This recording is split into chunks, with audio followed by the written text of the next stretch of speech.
السلام علیکم ملګرو. افغانستان د سریلانکا خلاف لومړني ټیسټ میچ کې ډیر خراب پرفارمنس وکړ، چونکه ما وی کې د شي دا وکټ د بالینګ د پاره فیور کې وي، ځکه افغانستان ټوټل ټیم په 198 باندې وړ شو، خو د سریلانکا بیټینګ پیچ شروع شو نو پیچ بیا کنډیشن چینج، مطلب سریلانکا په ډیر خپل سٹارټ ایستره د افغانستان پسې د لومړني د ټیسټ د 15 ورځو میچ ته چې د لومړنۍ ورځې لوبه پکې اختتام پذیر شوې ده. د هغې مکمل سکور کارډ باندې به ډسکشن کوو د افغانستان په بیټینګ باندې چې افغانستان بیټینګ ولې فلاپ شو، کم نوي کلاډیانو ته هغې چانس ورکړو. مکمل سکور کارډ در سره شریکوم، ډېر ټایم نه خرابو، سکور کارډ طرف له راځو. تاسو له په سکرین باندې ښکاري افغانستان فرست اننګز تاسو وګورئ، 200 رنزونه کړي دي، 10 کلاډیانې اوټ دي او 2 شپېته اورونه یې وهلي دي، چې دې کې ښه بیټینګ رحمت شاه کړی دی. جی نیم نه تقریبا زیات سکور خو رحمت شاه کړی دی.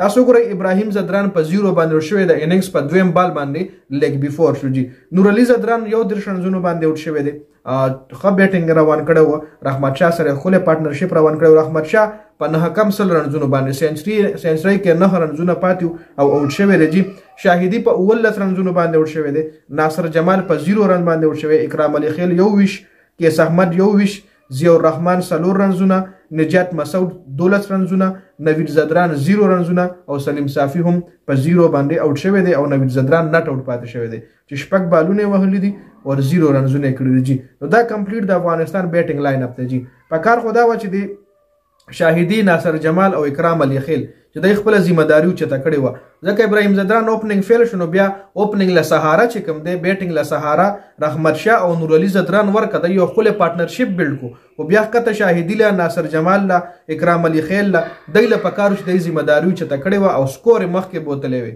مطلب بالونه زیات والے وي، په گریس باندې سټے کړی و. اوس راشه کتر سریلانکا اسیتا فرناندو 3 وکټ یې ایستلي دي، 24 رنزونه ورکړي دي. وشوا فرناندو یو 50 رنزونه 4 وکټ یې ایستلي دي، دواړه فاست بالران دي.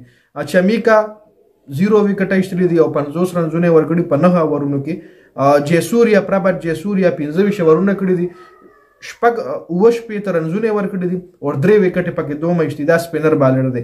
او د ننجا ډیسل ودا هم سپینر د چې 2 ورکړي دي او 4 رنزونه ورکړي دي، مطلب 2 وکټ د افغانستان فاست بالرانو ایستلي دي. جی او 3 وکټ پکې سپین بالر ایستلي دي. اوس کله سریلانکا فرست اننګز وګورو نو سریلانکا په 80 رنزونو په 80 رنزونو باندې یو کلاډي نه دی وټو، چونکه ما وی کې د شي دا وکټ د بالینګ د پاره خي او ځکه وکټ په سکور په نه کیږي، خو بیا د سریلانکا بیټینګ کې حالات چیر شو. جو ګورئ یو په 10 رنزونو باندې نټ اوټ ولاړ دی، یو په 200 رنزونو باندې نټ اوټ ولاړ دی، چې یو په 37 بالونو باندې په 29 بالونو باندې 200 رنزونه کړي د او ډی ای نو بیټینګ کړي دی. جی راشه اوس د افغانستان بالینګ وګورئ، نجات مسعود 4 اورونو کې 13، محمد سلیم 3 اورونو کې 19، نوید زدران 4 اورونو کې 22، ضیاء الرحمن 3 اورونو کې 60.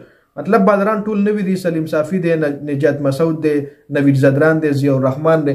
افغانستان لپاره یو نوی سکواډ دی، یو نوی ټیم دی، یو چیلنجینګ ثابت دی شي. اوس هم د افغانستان کرکټ فینز دي، د کې لړیاو له موقع ورکوي، د کې لړیاو له چانس ورکوي، نو الله په پته لګي اوس سکواډ چا سلیکټ کړی دی او شفارس پکې کم کې لړی دی، هغه افغانستان کرکټ څومره هم مینوال دی پیجن یا پکې نشته مال دی علم نشته دی، خو بیا هم مطلب نوی کې لړیانی او مطلب شفارسی پکې نوی په ټیلنټ باندې ټیم ته راغلی وي، نو بیا کې لړیاو له چانس ورکول پکار دي. ځکه سریلانکا کې بیا سریلانکا له شکست ورکول دا لږ مشکله غونډه، ځکه ټریک چې کوم دی وکټ چې کوم دی غي داسې تیار کی د سپین د پاره فیور کی او د افغانستان چې کوم سپینر صرف کیس احمد ور سره دی، نو ور سره مجیب شته، نو ور سره راشد شته، نو ور سره نبی شته سپین کې، نو افغانستان د پاره چیلنجینګ دا ټیسټ ثابت دی شي. نو په دې ویډیو کې دا سکور کارډ چې د ویډیو کتلو ډیره زیاته مننه، ویډیو ضرور مخکې ملګرو سره شریک کړئ. والسلام.